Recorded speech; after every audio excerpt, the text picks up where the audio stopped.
We have before us the evidence that these dead persons overseas somehow or other have managed to cast votes in our elections.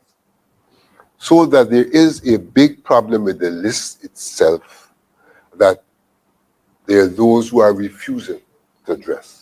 APNU+AFC GECOM Commissioner Vincent speaking on weekly program Nation Watch. Alexander maintains the view that the claims and objections system, as well as any other system developed by GECOM, must afford Guyanese the opportunity to be included on the voters list if removed. And there's no reason why other mechanisms cannot be put in place to ensure that such persons, if in the country, are back on the list.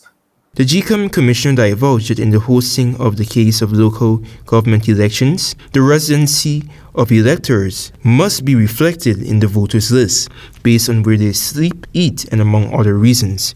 It should be determined that where one is registered is the place where one is considered to be resident based on a number of criteria. The law is very detailed in this. It talks about where do you eat, where do you sleep. Alexander opined that the voters list for March 13, 2023 local government elections has not been extracted based on constituencies and electors who informed that they could object to persons who are living elsewhere. If the list was properly generated, electors could have registered in constituencies where they currently reside, the GECOM Commissioner noted. And if you do not tell the populace that you have the right to object to someone whom you know, who might be alive, but who you know is not living in the local area, then the list will not be cleansed. Alexander is of the view that the government is evading the fact that the voters list for local government elections remains bloated. The opposition commissioner underscored